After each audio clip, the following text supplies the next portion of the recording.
that your birthday. That's not, no.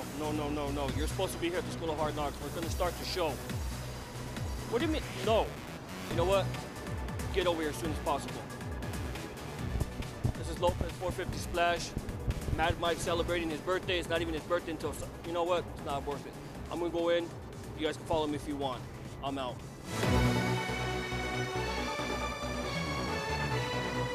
Lopez 450 Splash. Behind the scenes here at the School of Hard Knocks.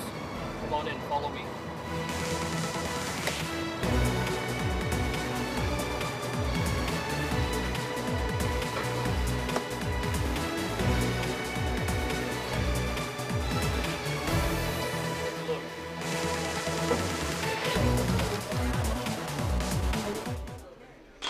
This is Lopez 450 Splash. As you can see, Mad Mike's still not here. So I'm gonna go ahead and do something that I normally don't do, and I'm gonna bring in Jesse Hernandez. We're here at the School of Hard Knocks. Jesse, welcome back to the 450 Splash. My pleasure, Lopez. My pleasure, brother. Muchas gracias, muchas gracias. Jesse, I've been told that your school is probably one of the best top-notch schools here in the Inland Empire as far as wrestling goes. Well, you know, it's one of the best schools that I know of personally, and it's one of the longest running schools in Southern California. The love of the business, what got you into wrestling and training? Well, what got me into wrestling, I really never thought about it. You know, I mean, I think the thought was there, but I never thought that I would become a professional wrestler. Seriously, never entered my mind. By chance, I was good friends with Hector Guerrero when he was out wrestling here in San Bernardino years and years ago. And one time, him and I were talking in the lobby there at the old San Bernardino Arena. And this gentleman walked by, Juan Henandez, who later turned out to be my tag team partner. And he asked Hector if he knew of any wrestling schools. And Hector says, well, the only school I know is my father's in Juarez. And, you know, he's got a school in Juarez and El Paso or whatever. And, well, the other kid's response was, well, you know, I trained, not with him, but I trained amateur. And in Mexico, before you train to become a professional wrestler, you got to go through the amateur training. And then, you got to put years into this stuff, you know, not like here, you know. And so, so he applied a couple of years into that, but never entered the professional level. And so, with that in mind, that gave me the idea that, well, he's at least trained something, you know, train a little bit. And I told him, I said, you know, I could use the exercise. Why don't you and I get together and train, you know? We'll head on down to the YMCA or whatever and just find a place to train. And it took him about a month, and he finally got back with me, and we started training twice a week, every week. We did that for a whole year. And in between all that, we kept asking Goliath, you know, because he was local out here out of Colton, if he could come by and check us out. He never did. He said, oh, I will. And he never did. Eventually, we had the permission to do the old, to actually train at the old San Bernardino Arena, you know, through some friends of ours. And so we started training there. And then finally Goliath came down, and he took a look at us and just shook his head, you know. He had us do a little match, and shook his head. This is how you hit, boom. And, you know, and he told us, if you want me to train you, I'm going to charge you, you know, so much. I think he charged us like $15 each, you know. Back then, was probably a lot of money.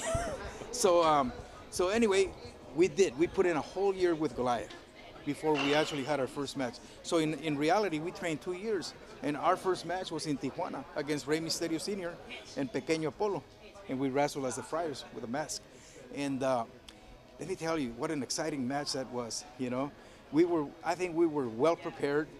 Unlike some of the kids nowadays, they go through a few training sessions and they want to start wrestling. You know, it takes a little longer. You gotta really train hard and know what you're doing, you know.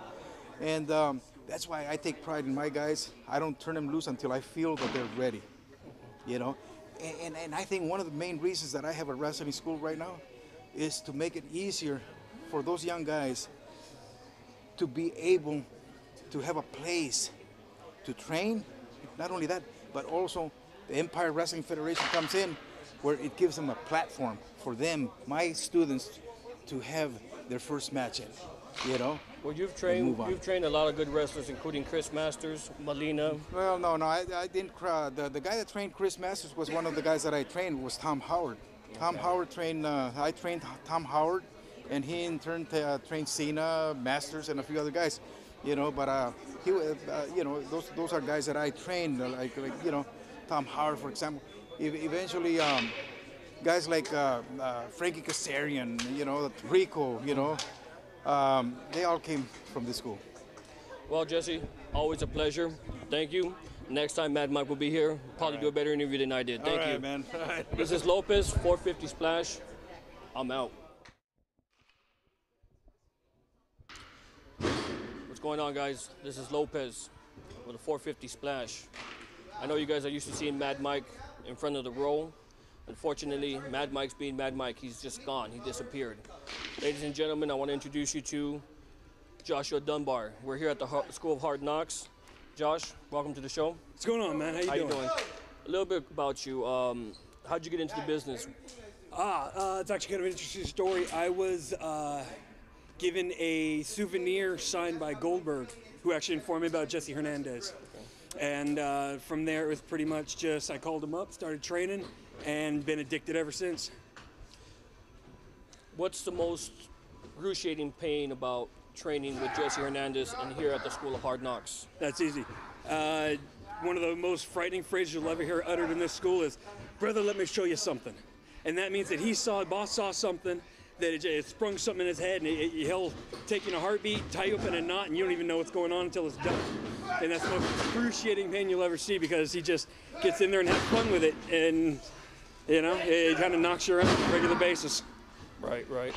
One more question, and that's the business view. Where do you see it going, and where wrestling is at right now?